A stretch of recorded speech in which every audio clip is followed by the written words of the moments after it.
അപ്പൊ കുട്ടികളെ നിങ്ങൾ എപ്പോഴും എന്ത് ചെയ്യണം എന്നറിയാമോ? എന്നും നമുക്ക് എന്താണ് 3 വേർഡ്? മാതൃദേവോ ഭവ, പിതൃദേവോ ഭവ, ആചാര്യദേവോ ഭവ, അതിഥിദേവോ ഭവ. ഇങ്ങനെ ഉപനിഷത്ത് ഗ്രന്ഥങ്ങളിൽ പറഞ്ഞിട്ടുണ്ട്. ഈ 4 കാര്യം ചെയ്താൽ മതി. You will be excellent, efficient, eminent.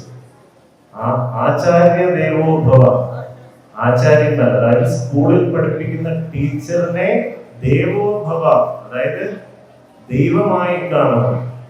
മാതൃദേവോ ഭവ, അച്ഛനെയും അമ്മയും ദൈവമായിട്ട് തന്നെ കാണണം.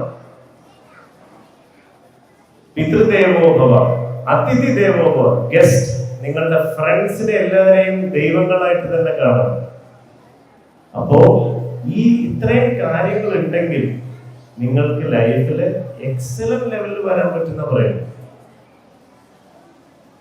ഇത്രയും പേരുടെ അനുഗ്രഹം ഉണ്ടെങ്കിലേ നമ്മൾ എന്ത് ചെയ്തിട്ട് കാര്യമുള്ളൂ. നമ്മുടെ ക്ഷേത്രങ്ങളിൽ പോകുന്നതിന് മുമ്പ് ആദ്യം മാതാ, അമ്മയും അച്ഛനും, അത് കഴിഞ്ഞാൽ പിതാ, ഗുരു, നമ്മളുടെ ടീച്ചറിന്റെ ബ്ലെസ്സിംഗ് ആണ് ആദ്യം വേണ്ടത്. അത് കഴിഞ്ഞിട്ട് നിങ്ങൾ അമ്പലത്തിൽ പോയാലേ നിങ്ങൾക്ക് അനുഗ്രഹം കിട്ടുള്ളൂ. കാരണം ഉപനിഷത്തുകൾ പറയുന്നത് you should seek the blessings of your guru. നമ്മളുടെ ലോക ഗുരുവായി നമുക്ക് Amritanandamayi ദേവിയുണ്ട്.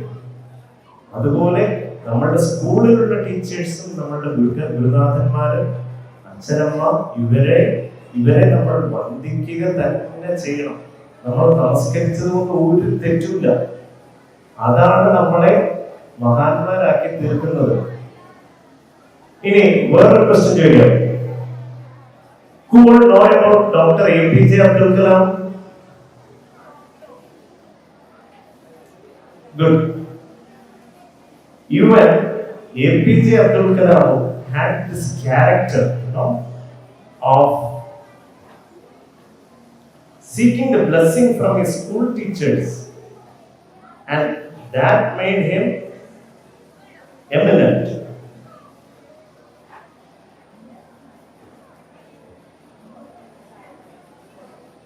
So I would like to request all my friends to seek and focus along with your studies. It is very, very important to gain the blessings of our teachers. Don't forget them at any point of time.